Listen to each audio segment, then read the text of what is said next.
Hey everyone, how's it going? Now in this video, I want to see how low you can really go on guitar. I've got this baritone Jazzmaster that you've seen in some other videos with a super long 30-inch scale length neck, and I've tuned it down to a low D and a low C sharp. That was using some bass 6 strings. It was going from an all-wound 20 to a 90, and I think it really reached its max at about C sharp 1. Then I found this awesome company called Newtone that do a bass 6 string set. It's an all-wound guitar string going from a 24 to a 100, and they use a thicker hex core on the lower strings, so this really helps with low tunings and tension. And with the string set, I want to see how far I can really push it. And I got down to B0 with this guitar. Now I know this is really pushing it, but I just wanted to see how low you can really go. Now let me play you through the song I did in this low B tuning, and then after that I'll talk a bit about the processing and the setup.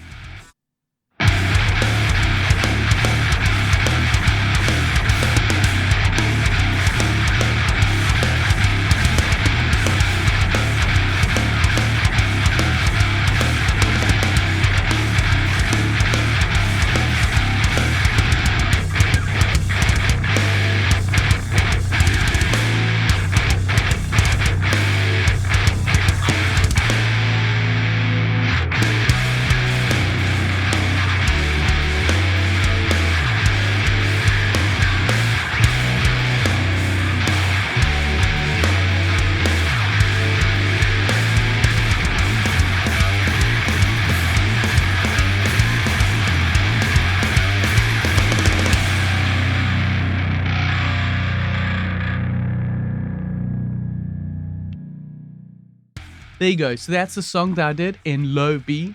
It really is low, and I know there's going to be some arguments and stuff about is this really a bass or a guitar, but the way I feel is if you process the guitar like a guitar, it's going to have a guitar tone, but if you process it like a bass, it'll have a bass tone.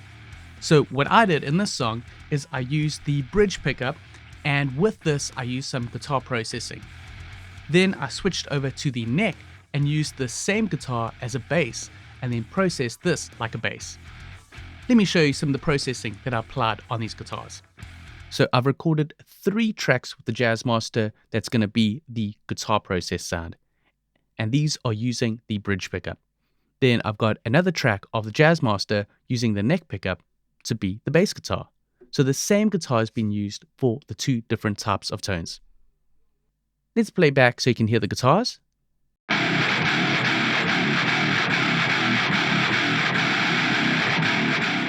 Then the bass, and then the 2 together, and then with the drums. So as you can see, the 2 blend together, giving you that heavy tone. But when you heard them individually, the guitars still sort of sound like guitars, and the bass still sound like a bass. Now let me take you through each of these guitars and the different amp modeling and processing that I used. I'm going to take off the panning and just solo each one. First with this one on the left. On this, I'm using an amp model of the Mesa Boogie triple rectifier. I've dialed back the drive, but there's been a slight boost with the treble and presence. And I'm using a 2x12 Mesa cab with a Shure SM57 mic slightly off axis. And then in front, there's a tube screamer just focusing the sound.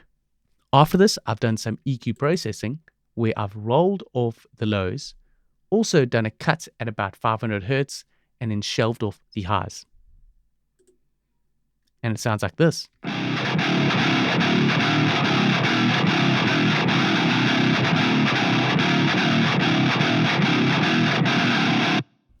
Then to this guitar on the right, I've added a different form of amp modeling to contrast that sound. For this, I've gone with an amp modeling of the 5150 amp. The drive has been dialed back quite a bit, including the bass, but there's been a boost with the mid, treble, and presence.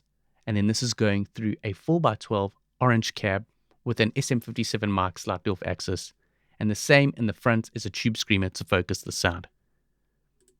Also, there's some EQ processing afterwards, and on this, I've cut some of the lows, but I've done some boosts at 400 Hz and at 1.8 kilohertz, but also shelved off some of the highs. Here is what this sounds like.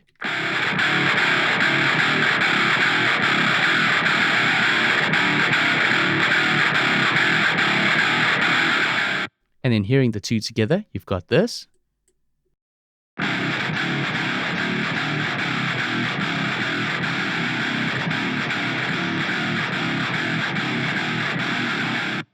Now it's still sounding a bit bassy, so just to add some more guitar tone to it, I recorded another take, but on this, I've done quite heavy processing on it.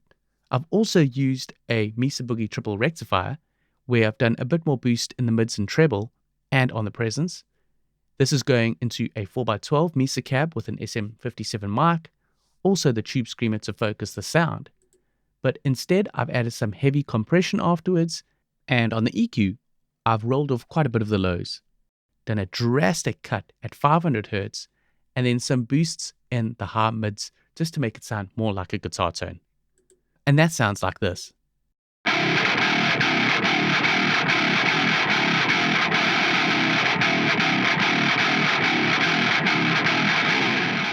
And I just find that with that extra guitar, it gives it more of a guitar tone. So hearing these two together, you've got this.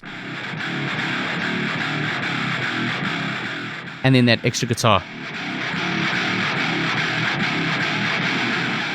Just adding some more grit to it and that upper high mids. Now with the bass, like I said, I've used the same guitar, but instead used the neck pickup, and I've done some bass processing to it. So with the amp modeling, I've used an amp model of the Ashdown bass amp going into a bass cab. It goes into a Sans amp style bass overdrive, giving some saturation to the sound, then some compression, and an EQ where I've done a boost at 100 Hz and 500 Hz and pulled back on the higher mids. So this is the bass sound. Then the guitars. And then the drums.